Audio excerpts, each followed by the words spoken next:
नमस्कार दोस्तों। जुगल sir online classes में आपका हार्दिक स्वागत है। मैं राजेंद्र सुमन। अपन पढ़ेंगे इंग्लिश। एक टॉपिक है नाउन। नाउन का हिंदी में मतलब होता है संज्ञा। अब संज्ञा होती क्या है तो आप जानते हो कि व्यक्ति, वस्तु, स्थान आदि के नाम को संज्ञा कहते हैं। इंग्लिश में भी वही बात है। नाउन तो नाउन क्या होता है? The name of person, place and thing.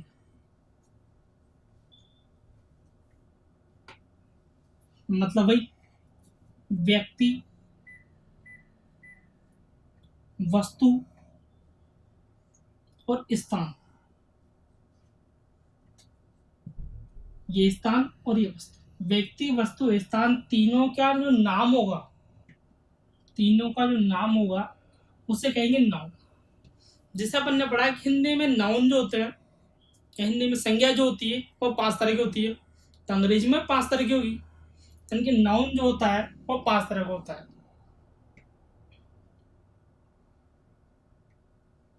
Kinds of noun.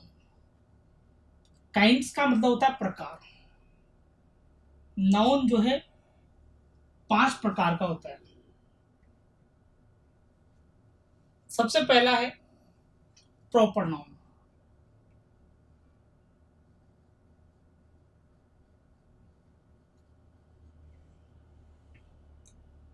सबसे पहला है प्रॉपर नाउन। अब प्रॉपर नाउन आखिरकार होता क्या है? हिंदी में बोलते हैं व्यक्तिवाचक संज्ञा।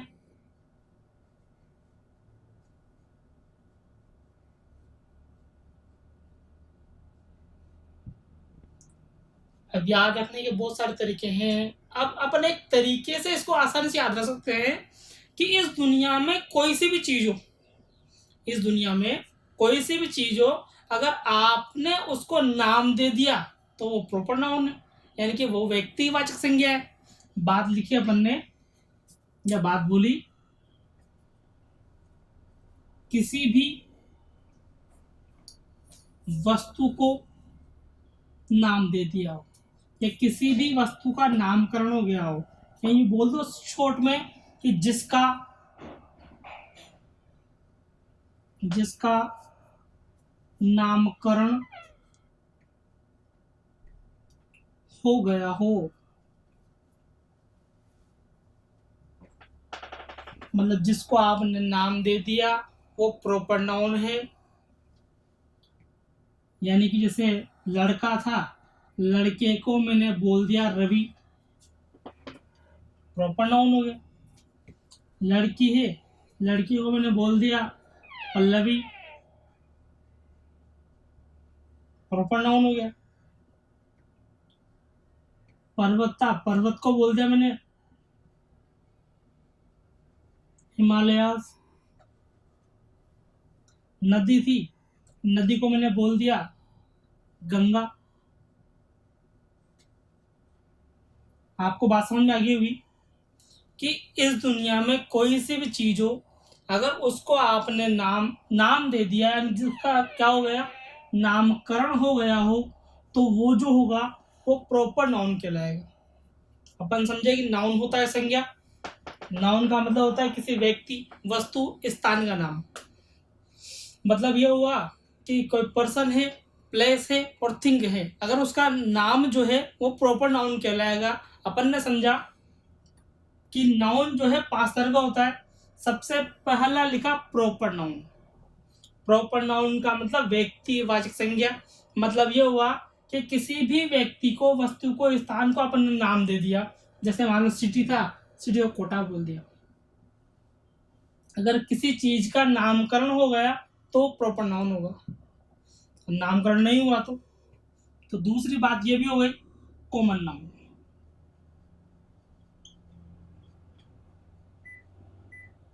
कॉमन नाउन का मतलब क्या हुआ, जातिवाचक संज्ञा।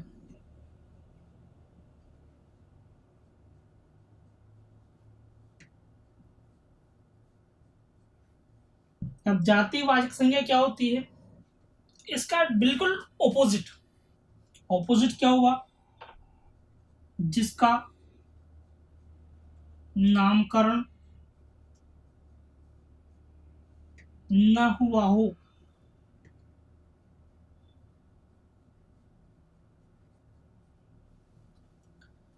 अगर मान लो किसी वस्तु का नामकरण हो गया तो वो होगी व्यक्तिवाचक संज्ञा यानी प्रॉपर नाउन। अगर किसी का नामकरण नहीं हुआ तो वो होगा कॉमन नाउन यानी कि जातिवाचक संज्ञा। अब कौन कौन से हैं? तो रवि था, रवि को अगर मैं बॉय बोलूं तो कॉमन नाउन, और रवि बोल दिया तो प्रॉपर नाउन। पल्लवी था, पल्लवी को बोल दिया गर्ल। हिमालय आस्था, हिमालय पर्वत है, पर्वत को बोल दिया माउंटेन।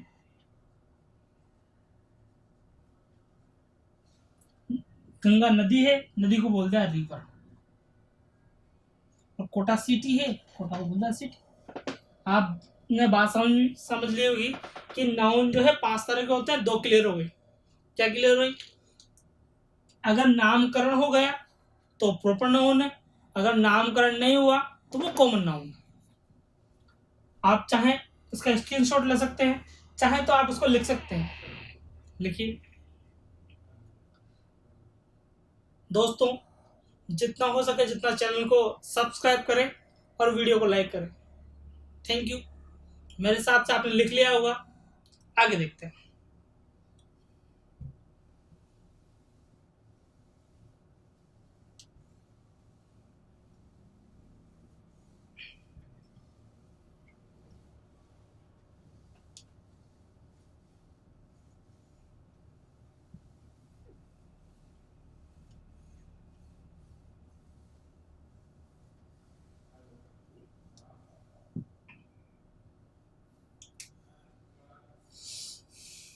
तीसरा है कलेक्टिव नाउन।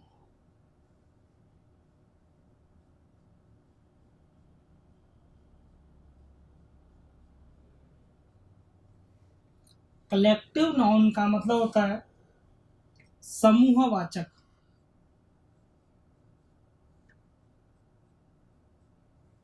समूहवाचक संज्ञा यानी कि सीधी सी बात, किसके नाम होंगे?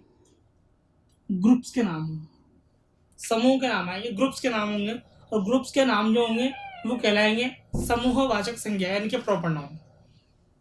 जैसे क्लास, आर्मी, हेड।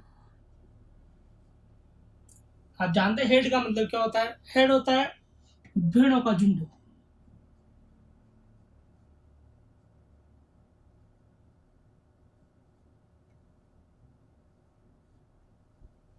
हेड। और भी बहुत सारे, जैसे फ्लॉक। फ्लॉक में भेड़ों का झुंड होता है। Society,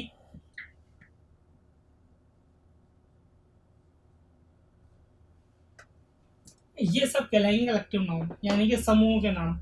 arm, class, army, head, flock, society, ये सब जो नाम होंगे कलेक्टिव नाउन कहेंगे। अपन ने पढ़ा नाउन को। नाउन में अपन ने पढ़ा कि नाउन जो होता है वो किसी व्यक्ति, वस्तु या स्थान का नाम होता है। Very good.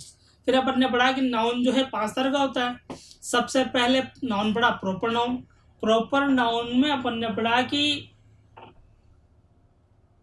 किसी भी व्यक्ति का, वस्तु का, स्थान का अगर नाम दे दिया अपन ने, नामकरण हो गया तो प्रॉपर नाउन होगा। फिर पढ़ा कॉमन नाउन, अगर नाम नहीं दिया तो कॉमन नाउन होगा। फिर पढ़ा कलेक्टिव नाउन।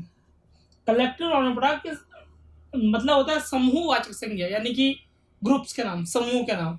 जैसे हमने कहा क्लास, आर्मी, हेड। हेड मतलब होता है भेड़ों का झुंड। फ्लॉक भी भेड़ों का झुंड होता है। सोसाइटी, और भी कमेटी, जूरी, बहुत सारे नाम है से तो समूह के नाम है। नंबर 4, नंबर 4 है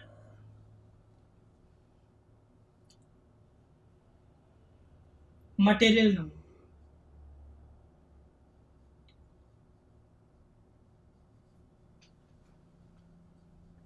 मटेरियल नाउन का मतलब होता है द्रव्यवाचक संज्ञा। अब द्रव्यवाचक का मतलब क्या हुआ, तो सीधी सीधी बात, ठोस, द्रव, गैस, इन तीनों के नाम जो होंगे वो कहलाएंगे मटेरियल नाउन। कौन कौन से, जैसे पत्थर, स्टोन, ठोस है, गोल्ड, ये भी ठोस है, वाटर, लिक्विड द्रव, पेट्रोल, ये भी लिक्विड है,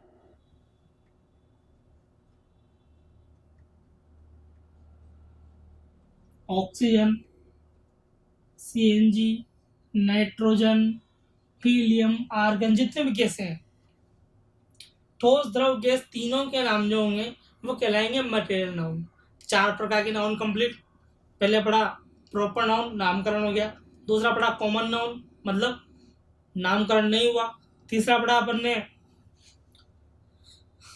कलेक्टिव नाउन, मतलब ठोस, कलेक्टिव नाउन मतलब समूह के नाम, यानी कि ग्रुप्स, नेम ऑफ ग्रुप्स। फिर पढ़ा अपन ने मटेरियल नाउन, यानी कि सीधी सीधी बात हुई द्रव्यवाचक। द्रव्यवाचक का मतलब हुआ ठोस, द्रव और गैस का नाम। अब बात करते हैं पांचवा,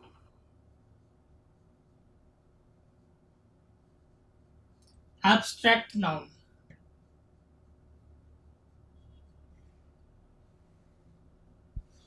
इसका मतलब होता है बहुवाचक संज्ञा।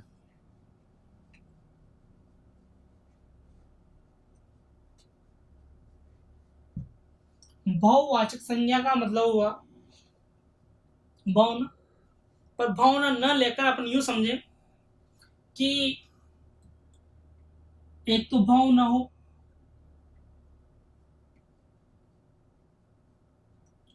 और एक को एक्शन। एक्शन का मतलब वर्ब, भावना का मतलब ये हैप्पीनेस,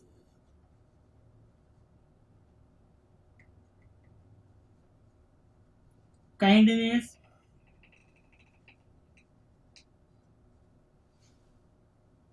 सैडनेस,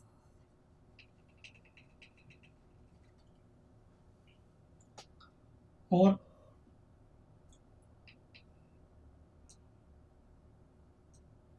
टीच, रन, ये सब, ये दोनों एक्शन है। यानी कि अब आपने एक बात देखी कि भावना में यानी फीलिंग्स में क्या हो रहा है, एन ई डबल एस नेस लास्ट में आ रहा है। अधिकांश वर्ड ऐसे होते हैं जिनमें लास्ट में एन ई डबल एस आता ही आता है। बात समझे अपन ने। नाउन पढ़ा, नाउन में क्या पढ़ा कि नाउन जो होता है किसी व्यक्ति, वस्तु, स्थान का नाम होता है। फिर पढ़ा अपन ने कि नाउन जो होता है वो 5 तरह का होता है, काइंड्स ऑफ नाउन 5 प्रकार के। पहला है प्रॉपर नाउन। प्रॉपर नाउन का मतलब ये हुआ कि अपन ने किसी भी चीज को अगर नाम दे दिया तो प्रॉपर नाउन है। सबने रवि लिखा था, पल्लवी लिखा था, कोटा लिखा था, हिमालय लिखा था, नाम दे दिया था अपन ने। फिर लिखा था अपन ने कॉमन नाउन। कॉमन नाउन ने इन चीजों को नाम नहीं दिया, मतलब किसी भी चीज को नाम नहीं दिया हो, तो अब उसमें लिखा था अपन ने girl, boy, mountain, city, river, ऐसे शब्द। फिर लिखा अपन ने कलेक्टिव नाउन। कलेक्टिव नाउन में पढ़ा था अपन ने समूहवाचक संज्ञा, यानी कि किसके नाम, समूह के नाम, द नेम ऑफ ग्रुप्स पढ़े थे अपन ने। उसमें क्या पढ़ा था, क्लास, आर्मी, आर्मी जानते हो, सेना का झुंड होता है। हेड, भेड़ों का झुंड होता है। फ्लॉक, यही भेड़ों का झुंड होता है। सोसाइटी, इंसानों का झुंड होता है। और भी जूरी, जूरी होता है जजों का झुंड।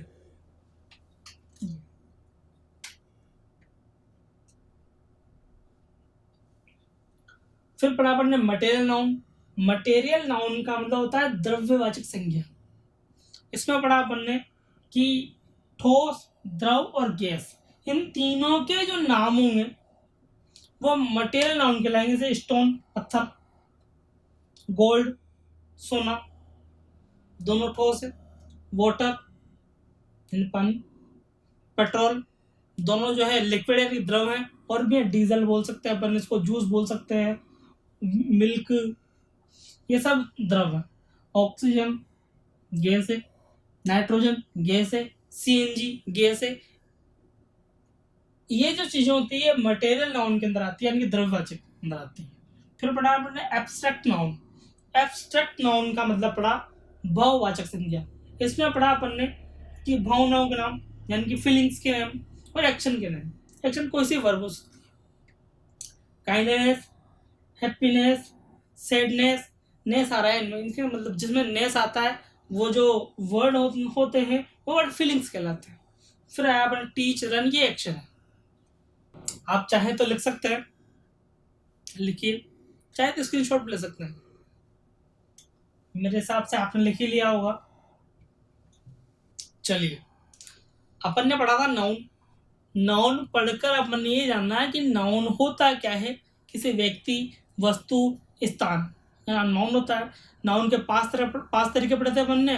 पहला प्रॉपर नाउन, नाम दे दिया। दूसरा कॉमन नाउन, नाम नहीं दिया। तीसरा कलेक्टिव नाउन, समूह के नाम। चौथा मटेरियल नाउन, यानी कि ठोस, द्रव, गैस। पांचवा पढ़ा था एब्स्ट्रैक्ट नाउन, यानी कि फीलिंग्स और एक्शन। आपने सोचा होगा नाउन कंप्लीट हो गया, पर नाउन यहाँ कंप्लीट नहीं हुआ, क्योंकि सब कुछ नाउन का जो होता है, नाउन के ही तो सिंगुलर प्लूरल होते हैं, नाउन के ही तो जेंडर होते हैं। अब बात करते हैं जेंडर की।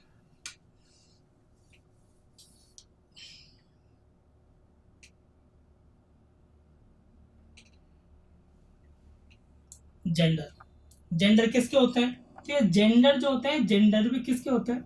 नाउन। आप सबने पढ़ा होगा जेंडर मतलब लिंग। आपने पढ़ा होगा बचपन में कि लिंग जो होते हैं वो दो तरह के होते हैं, स्त्रीलिंग, पुल्लिंग। जब बड़े हुए, कक्षा में आए, फिर आपने संस्कृत ली, फिर आपने पढ़ा कि यार जेंडर पहले लिंग जो थे हिंदी में दो ही थे, स्त्रीलिंग, पुल्लिंग। लेकिन जब संस्कृत लिया आपने, और संस्कृत लेने के बाद आपने जाना कि जेंडर तीन तरह के होते हैं, स्त्रीलिंग, पुल्लिंग और नपुंसकलिंग। लेकिन इंग्लिश के साथ ऐसा नहीं है। इंग्लिश में जेंडर जो होते हैं वो चार होते हैं। वो इसलिए होते हैं अपने बड़े वाले, इंग्लिश वाले बड़े वाले होते हैं, इसलिए जेंडर चार होते हैं उसमें। कौन कौन से? पहला है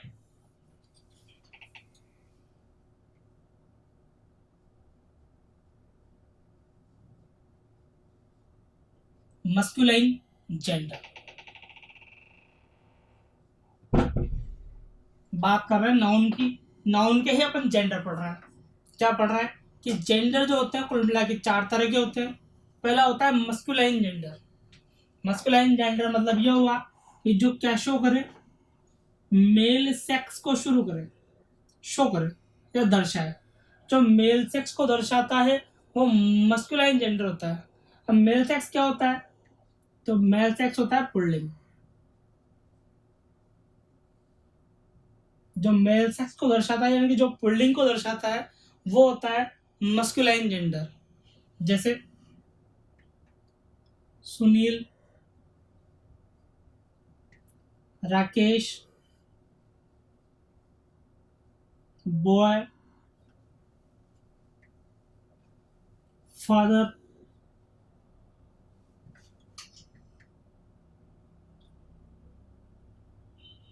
brother.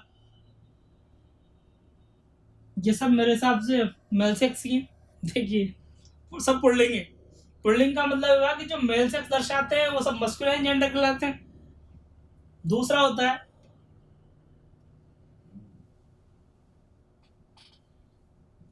Feminine gender.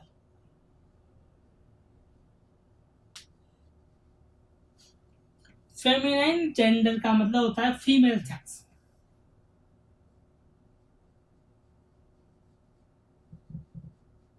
Female sex का मतलब हुआ जो किसको दिखाए, स्त्रीलिंग को दिखाए।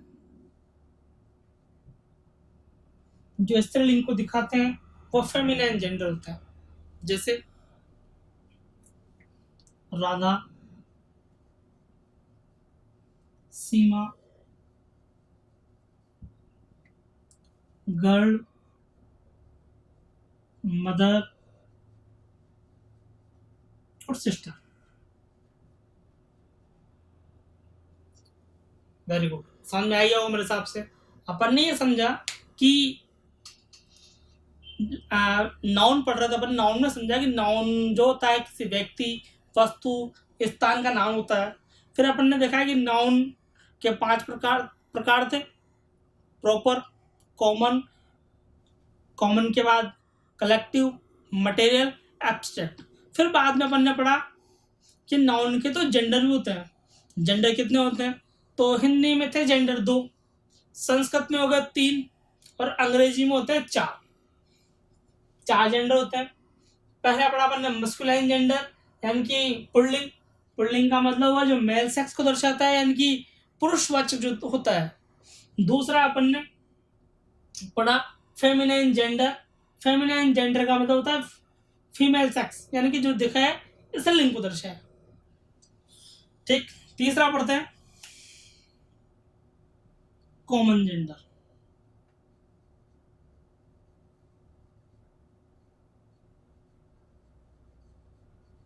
कॉमन जेंडर का मतलब हुआ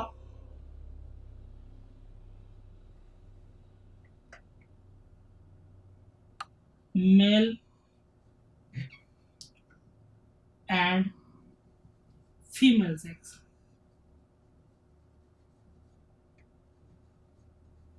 मतलब वो जेंडर जो पुरुषवाचक भी हो और स्त्रीवाचक भी हो। ये संस्कृत में और हिंदी में नहीं होता है। जो पुरुषवाचक भी हो और स्त्रीवाचक भी हो, यह केवल इंग्लिश में होता है। मतलब जो लड़का भी हो लड़की भी हो। तो इसका मतलब गलत ना समझे, जो लड़का भी हो लड़की भी हो, मतलब ये हुआ वास्तविकता में कि प्रोफेशनल काम हो। प्रोफेशनल काम मतलब डॉक्टर। डॉक्टर का मतलब हुआ डॉक्टर लड़का भी हो सकता है लड़की भी हो सकता है। तीसरा है दूसरा टीचर। टीचर लड़का भी हो सकता है लड़की भी हो सकता है। स्टूडेंट लड़का लड़की दोनों हो सकते हैं। नर्स लड़का भी होता है लड़की भी होता है। अपन सब लोग ये जानते हैं कि नर्स तो लड़की होती है, हॉस्पिटल में नर्स लड़की होती है, ऐसा नहीं है। वो मेल नर्स फीमेल नर्स होता है। कंपाउंडर अलग वर्ड है। जो मेल नर्स और फीमेल नर्स दोनों होते हैं। अपन ने पढ़ा अभी तक नाउन के जेंडर। नाउन के जेंडर जो पढ़े वो कितने पढ़े?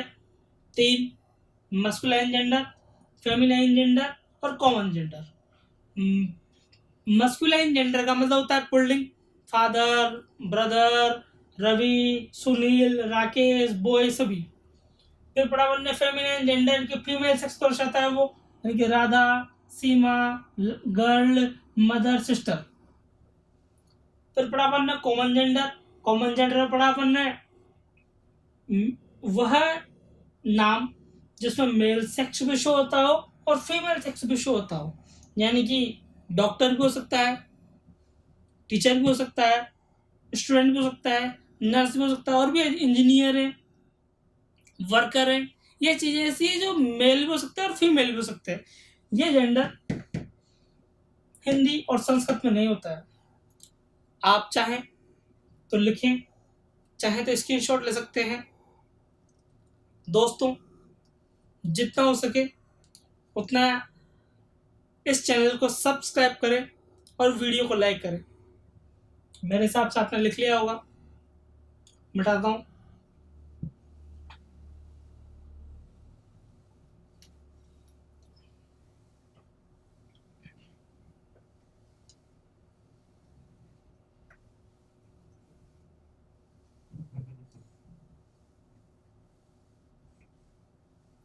चलिए अब बात करते हैं नंबर 4।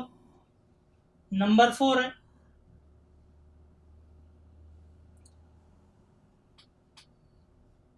Neuter gender.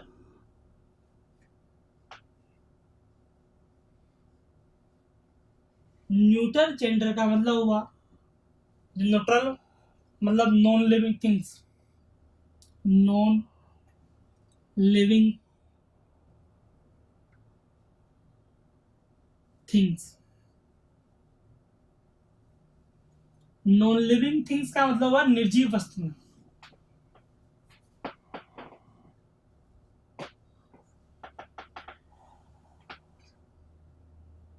जैसे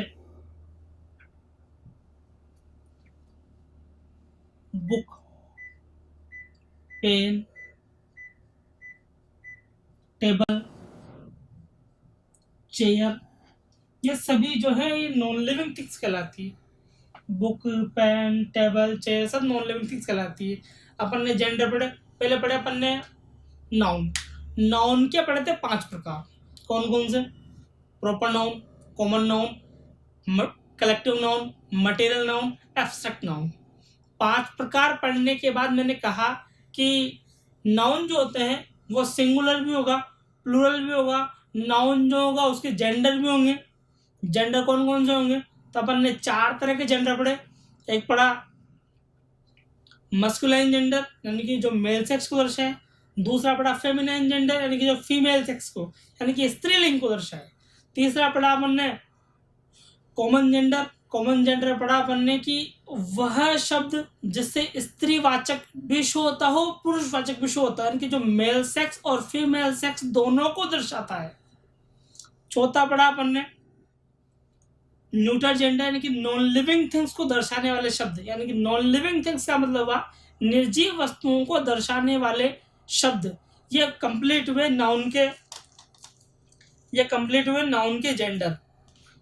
तो आप चाहे तो इसका स्क्रीनशॉट ले सकते हैं, चाहे तो लिख सकते हैं। लिखो, मेरे हिसाब से आपने लिख लिया होगा। अब मैं बताता हूँ।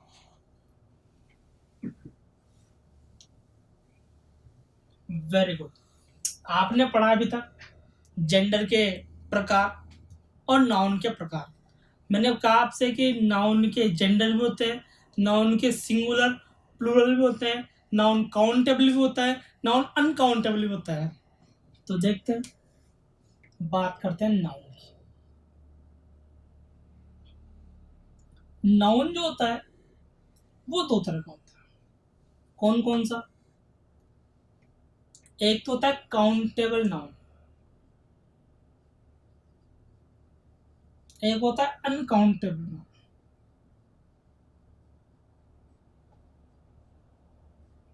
काउंटेबल नाउन और अनकाउंटेबल नाउन। नाउन 2 तरह का हो गया, काउंटेबल, अनकाउंटेबल। अब अनकाउंटेबल तो अनकाउंटेबल ही है, मतलब पानी, पानी या शक्कर तो है, ये तो यही है। अब ऐसा थोड़ी कर सकते हैं पानी का सिंगुलर और प्लूरल कर सकते हैं, नहीं हो सकता। यानी कि पानी का वचन यानी कि नंबर चेंज नहीं कर सकता, बस अनकाउंटेबल अनकाउंटेबल ही है। लेकिन काउंटेबल नाउन जो है ये 2 तरह का होता है। एक तो होता है सिंगुलर नाउन और एक होता है प्लूरल नाउन। सिंगुलर मतलब एक वचन, प्लूरल मतलब बहुवचन।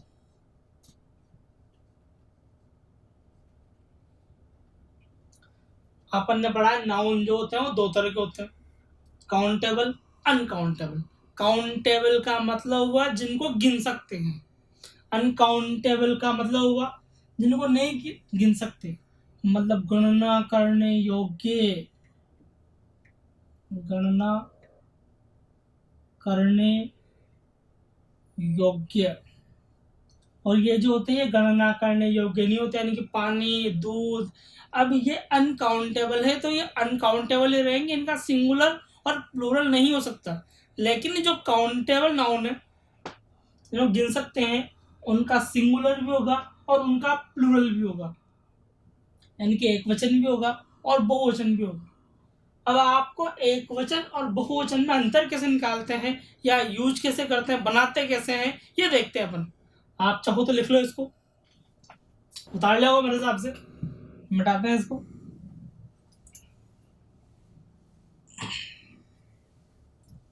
अब बात करते हैं सिंगुलर से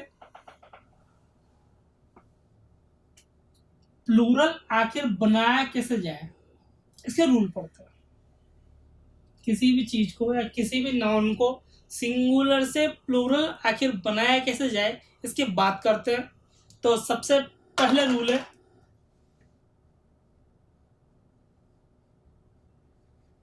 अगर किसी भी नाउन के लास्ट में एस हो, डबल एस हो, एस एच ओ,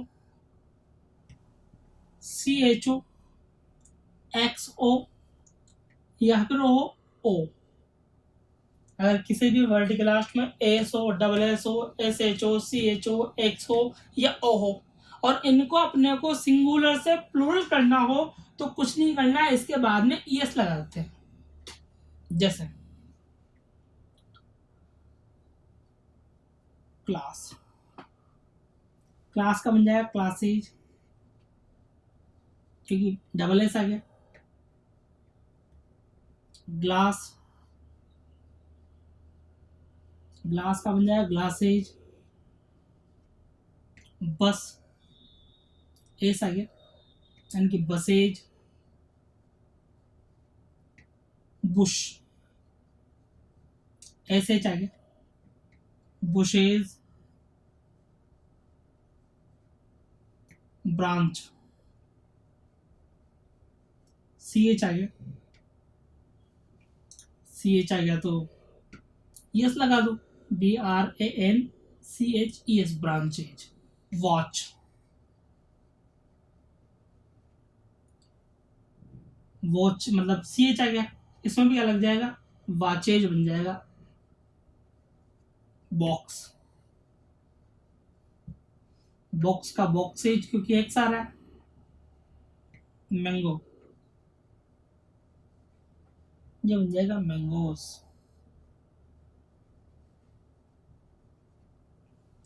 बात समझ में आएगी होगी आपको।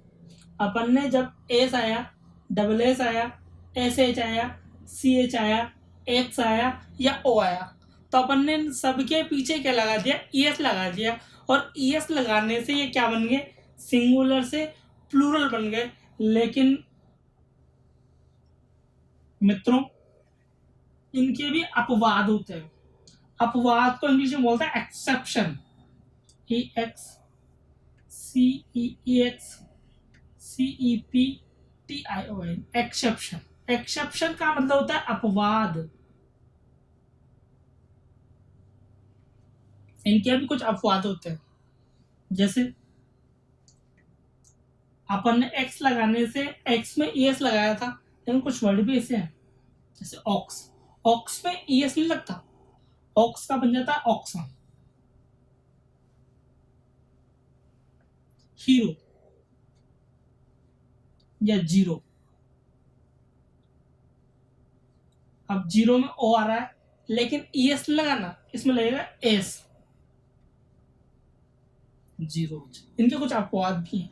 पहला रूल आपको समझ में आया कि किसी भी वर्ड के लास्ट में, यानी किसी भी नाउन के लास्ट में एस हो, डबल एस हो, एस एच हो, सी एच हो, एक्स हो या ओ हो, उसमें क्या लगा दिया जाए, ईएस लगा दिया जाए, तो वो क्या होता है, सिंगुलर से प्लूरल बन जाता है, सिंगुलर से प्लूरल बन जाता है। अपन ने लिखे क्लास, ग्लास, इन दोनों डबल एस था इसलिए ईएस लगा दिया।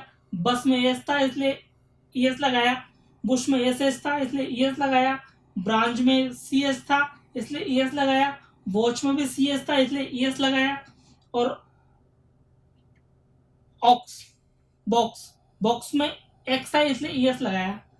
लेकिन इनके कुछ अपवाद भी, जैसे ऑक्स, ऑक्स में ईएस लगा सकते, ऑक्स का बनता है ऑक्शन, और जीरो का बनता है जीरो, यानी कि ए से लगेगा ओनली। वेरी गुड, एक रूल आपको समझ में आ गया होगा। चाहे तो लिख लीजिए आप, फिर मैं मिटाता हूँ। ठीक, मेरे हिसाब से लिख लिया होगा।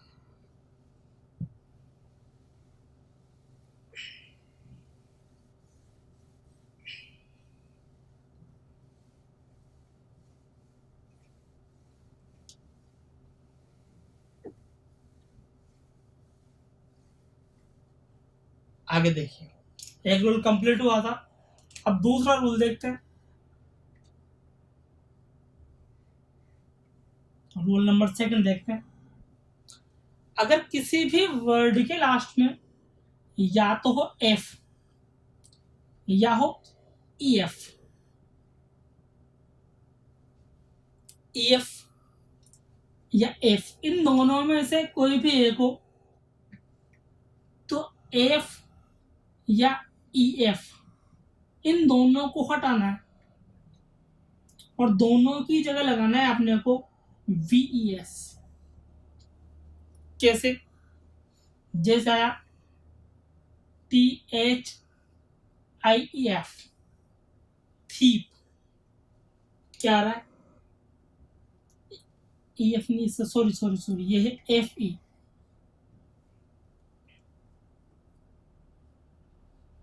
क्या आ रहा है? F आ रहा है, तो बन जाएगा THIEVES, थीव्स।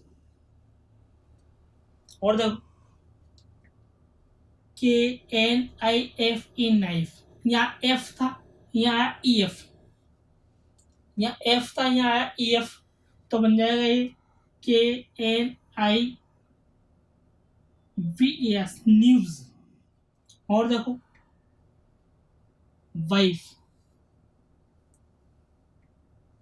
वाइफ का बनेगा WIVES, व्यूज। दो रूल क्लियर हो गए।